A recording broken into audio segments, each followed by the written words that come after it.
श्रीहरिं परमानन्दम् उपदेष्टारमीश्वरं व्यापकं सर्वलोकानां कारणं तं नमाम्यहम्। प्रभुर्नन्दकुमारो मे स्वामिनी वृषभानुजा कृतार्थोऽहं कृतार्थोऽहं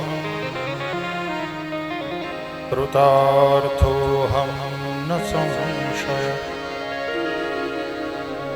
गुरुर्ब्रह्मा गुरुर्विष्णुः गुरुर्देवो महेश्वरः गुरुः साक्षात् परब्रह्म तस्मै श्री गुरवे नमः। बोलिए श्री हरि भगवान की जय। श्री द्वारकाधीश की जय। सद्गुरु भगवान की जय। ओम नमः पार्वती पतये हर हर महादेव। श्रीमन्नारायण नारायण श्रीमन्नारायण नारायण श्रीमन्नारायण नारायण जय जय नारायण नारायण। श्रीमन्नारायण नारायण श्रीमन्नारायण नारायण श्रीमन्नारायण नारायण जय जय नारायण नारायण। श्रीमन्नारायण नारायण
શ્રી વૃંદાવન વિહારી લાલ કી જય. ભગવાન શ્રી હરિના વાંગમય સ્વરૂપ પુરાણ સમ્રાટ શ્રીમદ ભાગવતજીને વંદન, વ્યાસપીઠને વંદન. આપ સૌ આપણા સુદામાપુરના વાલા પરિવારજનો,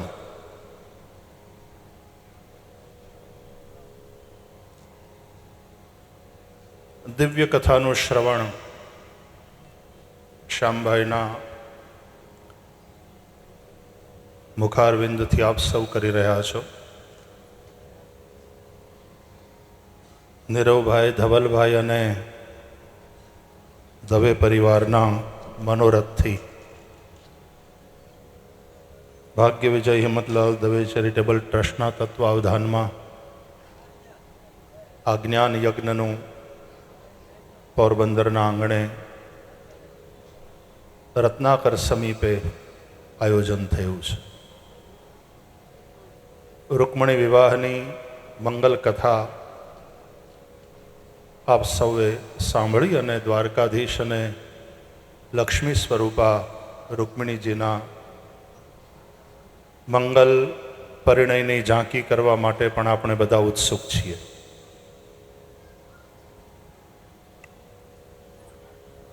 વિદર્ભ નરેશ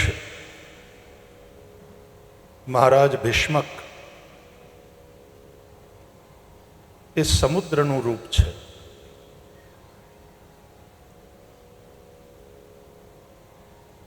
અને એના સમીપે બેસીને આપણે કથા શ્રવણ કરી રહ્યા છીએ. અને એ કથા જે સિંધુ સુતા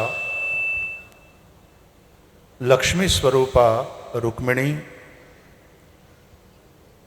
અને ભગવાન દ્વારકાધીશજીના મંગલ પરિણયોત્સવની કથા છે.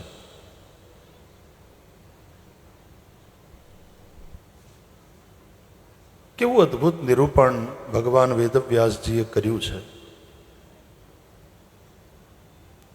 દેવર્ષિ નારદ જેવા અનેક મહાપુરુષોના મુખે ભગવાનની કથા સાંભળીને રૂકમિણીજીને ભગવાનમાં અનુરાગ થયો.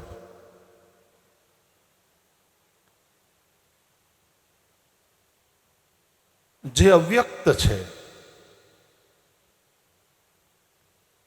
જેને તર્કથી પામી ન શકાય,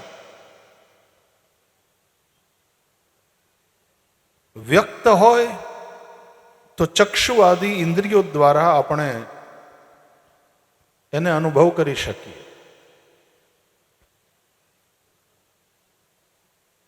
બુદ્ધિગમ્ય જે હોય તો તર્કના દ્વારા પણ આપણે એના સુધી પહોંચી શકીએ. પણ જે પરબ્રહ્મ પરમાત્મા અતર્ક્ય બુદ્ધિ મન બાની એવા હોય, એ ભગવાનના અનુભવ સુધી અથવા તો એ પ્રભુના સમીપ પહોંચવા માટે એક જ ઉપાય છે, અને તે છે શબ્દ બ્રહ્મનો આશ્રય. વેદો, ઉપનિષદો એના આધારે રચાયેલા પુરાણો અને જેમણે અનુભૂતિ કરી છે એવા મહાપુરુષોના મુખે જ્યારે એ તત્વ વિશે, એ પરમાત્મ તત્વ વિશે સાંભળીએ ત્યારે જ એ અવ્યક્તમાં વિશ્વાસ જાગે, અનુરાગ થાય, અને તો જ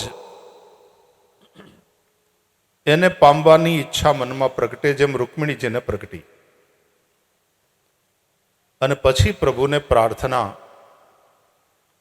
કારણ જીવનો કોઈ પ્રયાસ, આપણું કોઈ પણ કર્મ ભગવત પ્રાપ્તિ કરાવી શકે એવું નથી.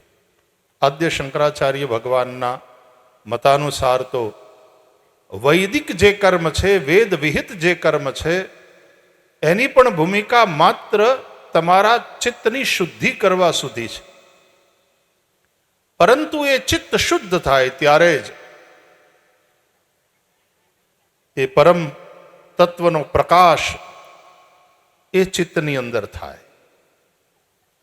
અને તેથી શ્રવણ એ અત્યંત અગત્યનું સાધન છે. આખી વાત કહેવાનો આશય એ છે કે શ્રવણ, આટલી કથાઓ ચાલે છે, આટલા સત્સંગ ચાલે છે. નવદા ભક્તિમાં પહેલી ભક્તિ શ્રવણ છે. શ્રવણમ કીર્તનમ વિષ્ણોઃ સ્મરણમ પાદસેવનમ અર્ચનમ વંદનમ દાસ્યમ સખ્યમ આત્મનિવેદનમ.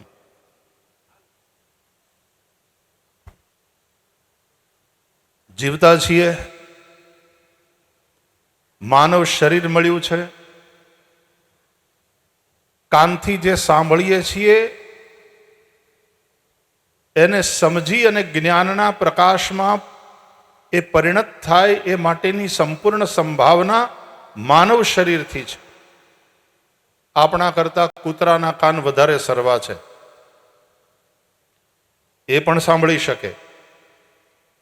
પણ સાંભળ્યા પછી આપણે જ્યાં પહોંચી શકીએ મનુષ્ય, ત્યાં કૂતરો નહીં પહોંચી શકે. અને એવું આ માનવ શરીર નૃદેહ માધ્યમ સુલભમ સુદુર્લભમ પ્લવમ સુકલ્પમ ગુરુકર્ણધારમ મયાનુકૂલેન નભસ્વતે રીતમ પુનઃ ભવાબ્ધિમ ન તરેત સ આત્મા. પુમાન ભવાબ્ધિમ ન તરેત સ આત્મા. આવું ભગવાન સ્વયં શ્રીમદ ભાગવતમાં બોલ્યા છે. એકાદશ સ્કંદમાં ભગવાન વેદવ્યાસજી કહે છે કે કૃમિવિડ ભસ્મ સંજ્ઞાંતમ શરીરમ ઇતિ કથ્યતે. આ શરીર શું છે? કૃમિવિડ ભસ્મ સંજ્ઞાંતમ શરીર. આ શરીર, એનો નિષ્કર્ષ શું નીકળશે શરીરનો?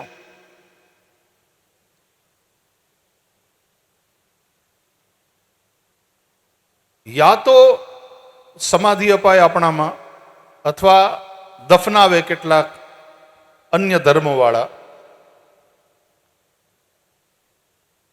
તો એમાંથી કૃમિઓ થવાના. યા તો આપણી સનાતની પરંપરા પ્રમાણે અને ગૃહસ્થોને જે રીતે અંતે અગ્નિદાહ અપાય છે, તો નિષ્કર્ષ શું નીકળવાનો? ભસ્મ. અથવા તો એવું પણ બને કે આ શરીર કોઈકનો ખોરાક બની જાય. જંગલમાં છીએ અને હિંસક પ્રાણી ખાઈ જાય. અથવા તો જેમ પારસીઓમાં અંતે એના કૂવામાં પધરાવી દે અને પક્ષીઓ એનો આહાર કરી જાય.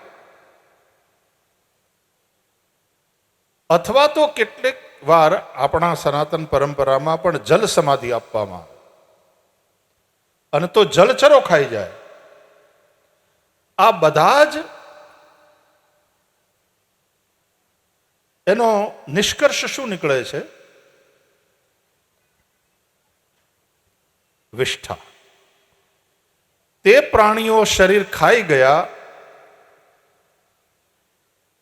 તો અંતે એ શરીર વિષ્ઠાના રૂપે બહાર નીકળવાનું. કાં તો કીડા, ક્યાં તો ભસ્મ અને ક્યાં તો વિષ્ઠા. એ જ આ શરીરનો અંત છે. આવું નશ્વર શરીર અને એમાં જે શાશ્વત તત્વ છે એની પ્રાપ્તિ માટેની અભિપ્સા એ માત્ર ને માત્ર શ્રવણ થકી જ સંભવ થાય. અને એટલા માટે રૂક્મિણીજીએ જે પત્ર લખ્યો એ પત્રના પ્રથમ શ્લોકના પ્રથમ ચરણના પ્રથમ શબ્દ શ્રુત્વાથી શરૂઆત થઈ. શ્રુત્વા ગુણાન ભુવન સુંદર શૃણવતામ તે નિર્વિશ્ય કર્ણ વિવરૈર હરતોંગતાપમ. સાંભળતા સાંભળતા શ્રીમદ ભાગવતના તૃતીય સ્કંદમાં ભગવાન કપિલના નિવેદન અનુસાર જો જોઈએ તો સતામ પ્રસંગાત મમ વીર્ય સંવિદો ભવંતિ રુત્કર્ણ રસાયના કથા તજ્જોષણાદાશ્વપવર્ગ વર્તમની શ્રદ્ધા રતિર્ભક્તિરનુક્રમિષ્યતિ. સાંભળતા સાંભળતા જ શ્રદ્ધા થાય. એક ફેથ.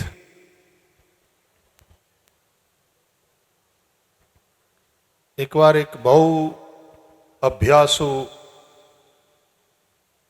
કલાકાર કહો, સ્પોર્ટ્સમેન કહો, બે ઊંચા બિલ્ડિંગમાં સામ સામે રસ્સી બાંધી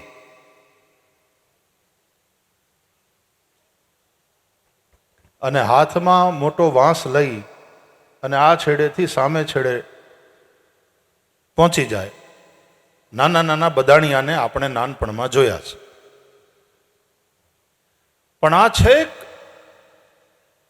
10 માળ ઊંચા બિલ્ડિંગ ઉપર અને બે બિલ્ડિંગની વચ્ચે કમસે કમ 150 થી 200 ફીટનો ફાસલો અંતર. એની વચ્ચે દોરડું બંધાયું અને હાથમાં વાંસ લઈ અને પોતે એના ઉપર ચાલે છે એમ નહીં,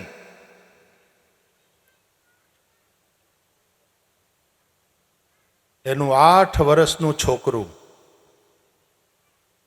એને અહીંયા બેસાડ્યું છે ખભા ઉપર.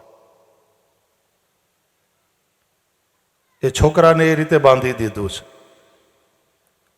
કે પડે નહીં, અને છોકરા સાથે પોતે પડે નહીં, હાથમાં વાંસડો લઈ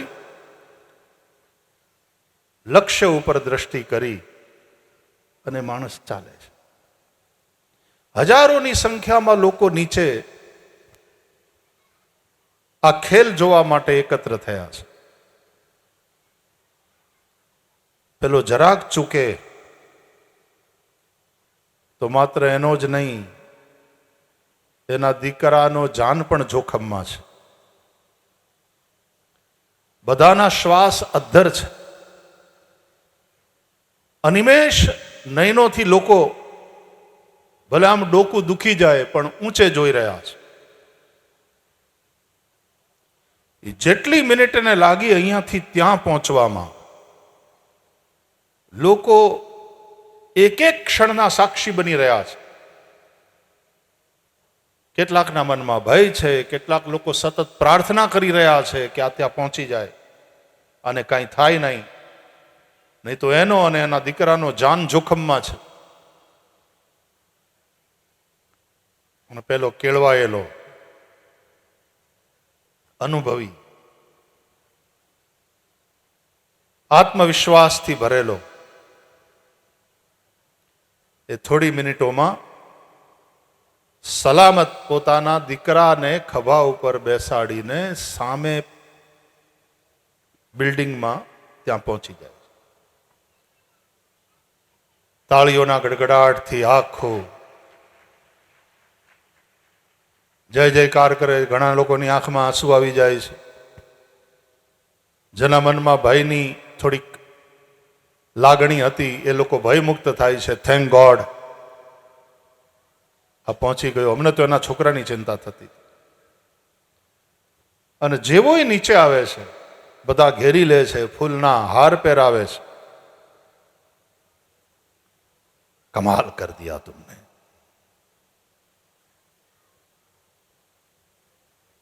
એટલે પહેલા એ કહ્યું, જ્યારે એના હાથમાં માઇક આવ્યું ત્યારે,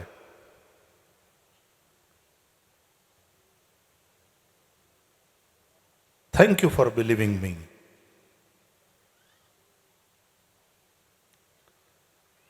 હવે તમે બધા સ્વીકારો છો ને કે હું કરી શકું. બધાએ કહ્યું સ્વીકારવાનું જ હોય, કારણ કે અમે નજરે જોયું.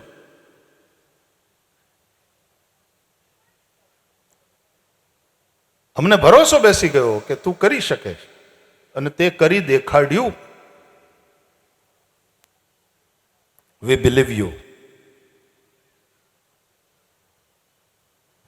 પાછા તાળીઓના ગડગડાટ. વાહ, તમે સાથે સાથે ચાલો છો.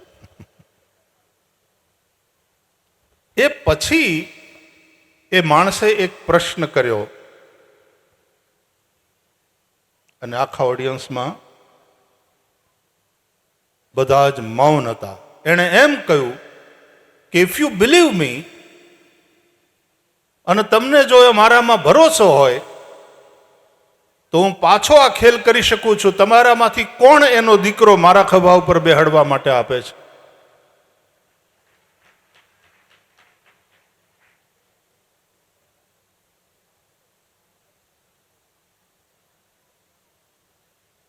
કોઈ તૈયાર ન થયું. We believe you, we believe you, we trust you. કે તો હું તમારા છોકરાને પણ આ જ રીતે ખભા ઉપર બેસાડી, અને જેમ આમથી આમ ગયો એમ ઓલી બાજુથી આ બાજુ આવી શકું. તમે તમારી નજરે જોયું છે કે હું આ કરી શકું છું, અને તમે સ્વીકારો છો અને કહો છો કે વી બિલીવ યુ, અમને ભરોસો છે તમે આ કરી શકો. તો પોતાના દીકરાને આપવાની વાત આવી કે લાવો તમારા દીકરાને આ જ રીતે ખભા ઉપર બેહાડી.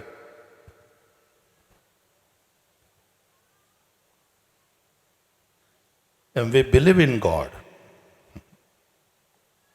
ડુ વી રિયલી ટ્રસ્ટ હિમ?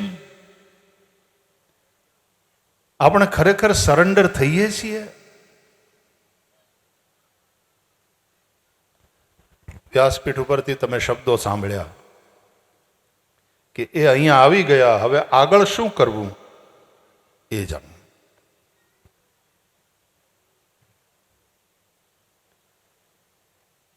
આ જે વિશ્વાસ અને આ જે સમર્પણ કરવાનું હોય છે, ત્યાં સુધી ભક્તિની યાત્રા પહોંચવી જોઈએ. આત્મનિવેદનમ. શ્રવણથી શરૂઆત થાય છે અને આત્મનિવેદન સુધી એ યાત્રા પહોંચે છે. આ ભાવ જ કેટલો અદ્ભુત છે કે સ્વયં લક્ષ્મી સ્વરૂપા રૂક્મિણી, સ્વયં માં લક્ષ્મી એ સુદેવ નામના એ ભૂદેવને, જે બ્રાહ્મણ દેવતાએ રૂક્મિણીનો પત્ર દ્વારકાધીશ પ્રભુને પહોંચાડ્યો છે, હવે એને હું શું આપું? આમ આજુબાજુ જોઈને એવું આપવા જેવું બીજું કાંઈ નહીં. અને એને સંકોચ થાય છે. અને શું કર્યું એમણે? પ્રણામ માત્ર નિવેદિત કર્યા.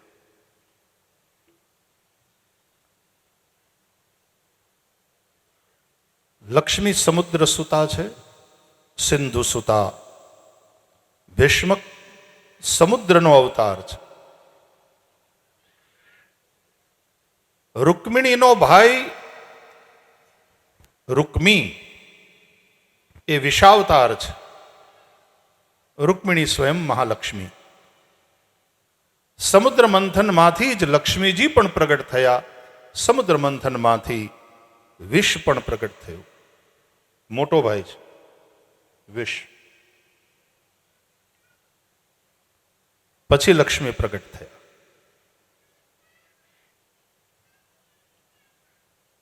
લક્ષ્મી હંમેશા ભગવાન નારાયણને વરવા ઈચ્છે છે, ભગવાન નારાયણની સેવામાં જવા ઈચ્છે છે. આપણે સંસારને સમુદ્ર કહીએ છીએ વાલા, અને આપણે બધાએ સંસારમાં રહીએ એટલા વર્ષ મથીએ છીએ, મહેનત કરીએ છીએ. એ મંથનમાંથી વિષ પણ પ્રગટ થાય છે, અને મંથનમાંથી બે પૈસા પ્રાપ્ત થાય છે. પણ એ પ્રાપ્ત થયેલો જે પૈસો છે એ જે લક્ષ્મી છે એને ઈચ્છા છે ભગવાનની સેવામાં સમર્પિત થવાની. અને રૂક્મી પોતાના મિત્ર શિશુપાળ સાથે પોતાની બહેનના લગ્ન કરાવવા ઈચ્છે છે. સમુદ્રરૂપ ભીષ્મકને પોતાને પણ કૃષ્ણ ગમે છે, ભગવાન ગમે છે, પણ રૂક્મી એ શિશુપાળ સાથે પોતાની બહેનના લગ્ન કરાવવા ઈચ્છે છે. વિષય ભોગની અંદર પૈસો વપરાય, સંસારના સમુદ્રમાં મહેનત કરીને મંથન કરીને જે કંઈ કમાયા એ વિષય ભોગમાં જાય, વ્યસનમાં જાય, ખોટા મોજશોખમાં જાય. લક્ષ્મી ત્યાં જવા ઈચ્છતી નથી.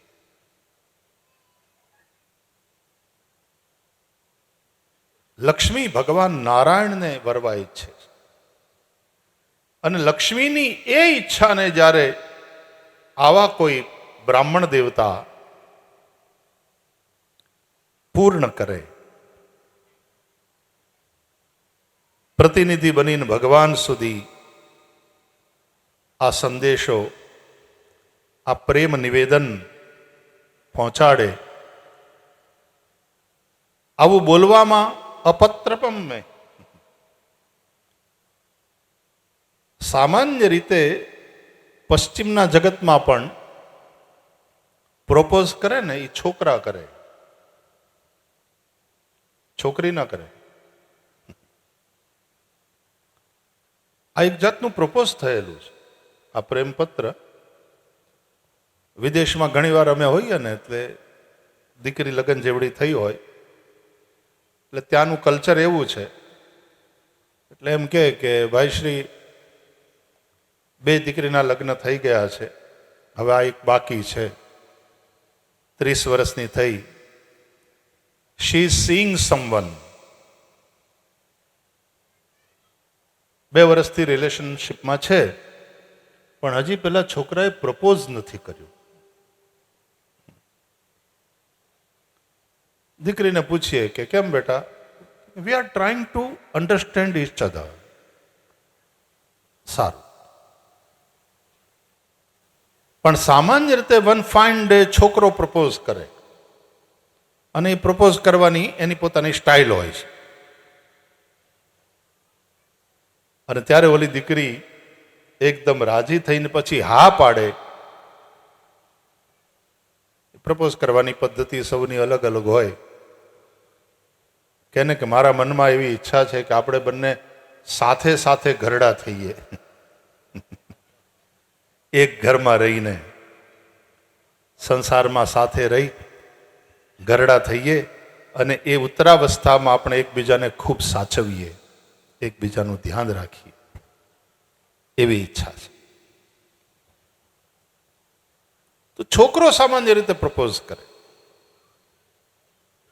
છોકરી પ્રપોઝ કરે ને તો સામાન્ય રીતે બહુ ગળે ન ઉતરે, કારણ કે લજ્જા, સંકોચ એ સ્ત્રીનું સ્વાભાવિક ભૂષણ છે.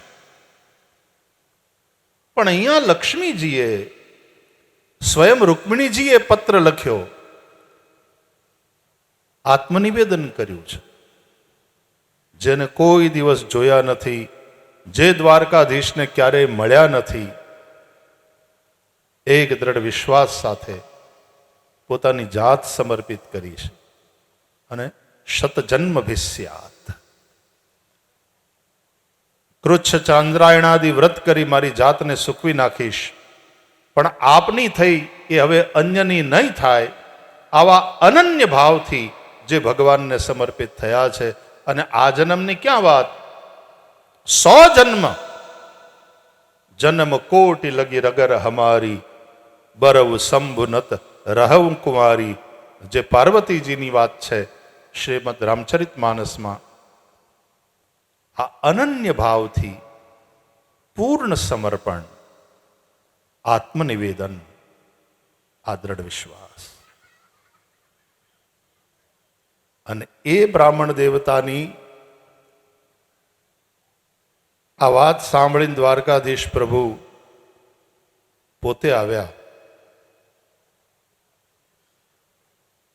જે બ્રાહ્મણ દેવતા થકી લક્ષ્મીને નારાયણની સેવામાં જવાનું જે મન હતું એ સંભવ બન્યું,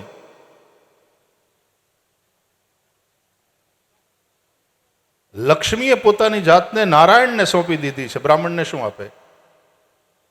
10 રૂપિયાની નોટ, 100 રૂપિયાની નોટ, 500ની નોટ.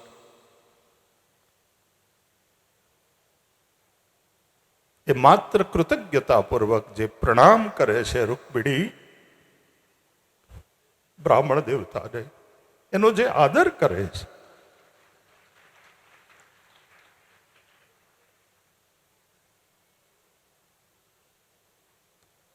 સુદામાપુરવાસીઓ, એનો પળે પળે અમને અનુભવ થાય છે.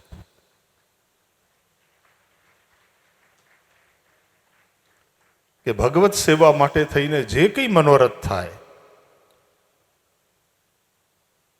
છોકરાઓને ભણાવવાનો ભાવ જાગે કે આ કઈ સેવા કાર્ય કરવું છે, આ સેવા કાર્ય કરવું છે. જનતા જનાર્દન છે અને લક્ષ્મીજી ખૂબ ભાવથી એમાં જે કોઈ પ્રેરણા કરે ને બ્રાહ્મણ દેવતા, એટલે લક્ષ્મીજી ખરેખર આ જ રીતે એને પ્રણામ કરતા હશે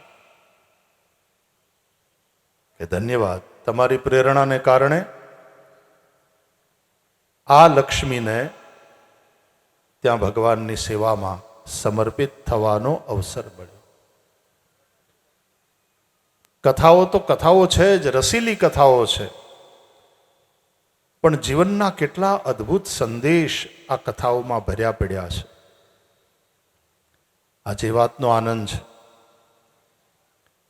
કે એ જ રીતે સંસાર સમુદ્રનું મંથન કરી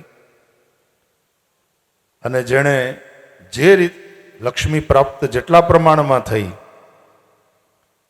અને સફળતા એમને એમ નથી મળતી.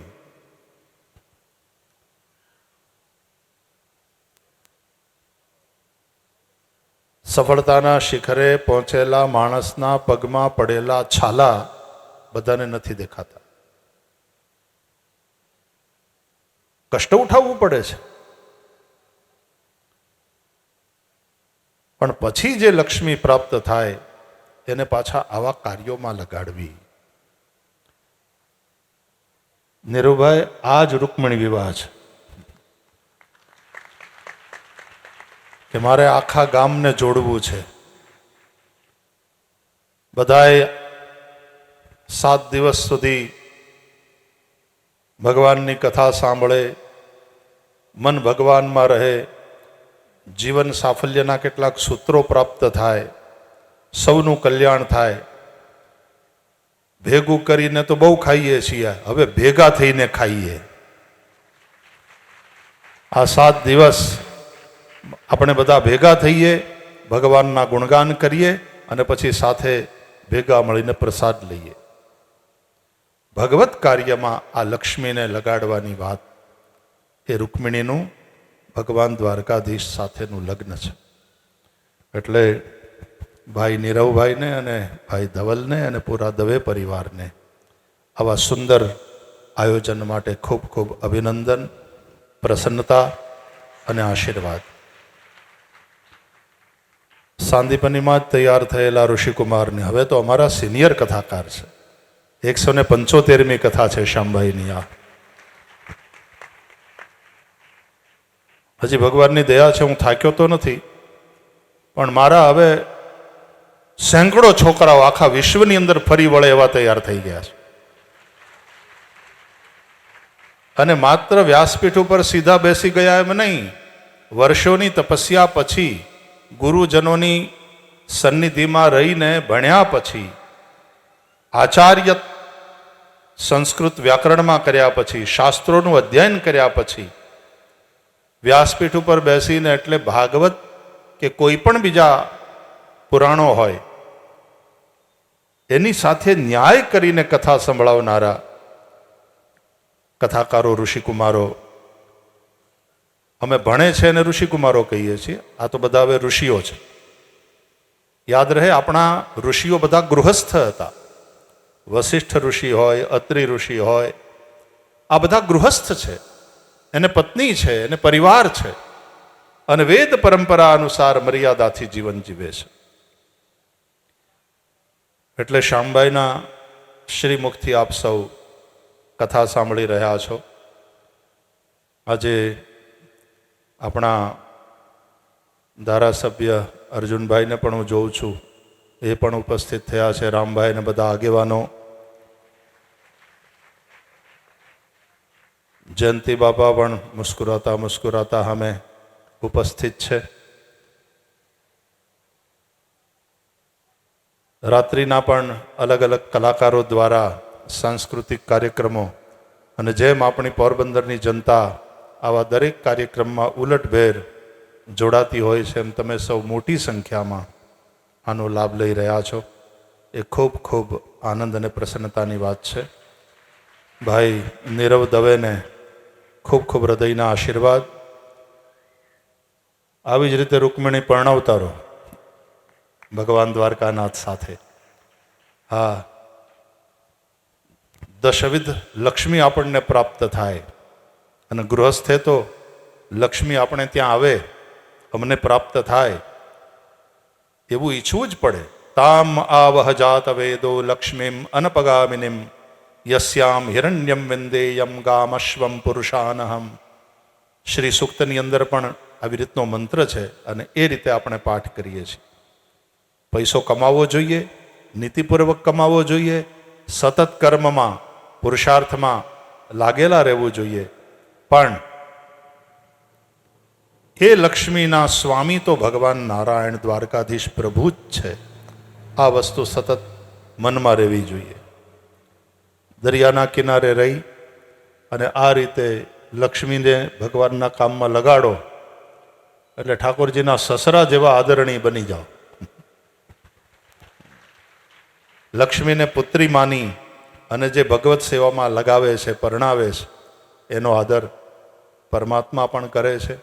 અને યાદ રહે, આટલી મોટી સંખ્યામાં આપણી સુદામાપુરીની આ બહેનો, આ બધી માવડીઓ અહીંયા છે, એ બધાને પૂછું, હાથ ઊંચો કરીને કહેજો કે સાસરે ગયા પછી 2 દીકરા હોય ને 2 દીકરી હોય ને ચારેયને પરણાવી લીધા પછી તમારી જે ઉંમર થાય એ 60-70 વર્ષે પણ કોણ એવા છે કે જેને પોતાના પિયરનું આકર્ષણ ન હોય?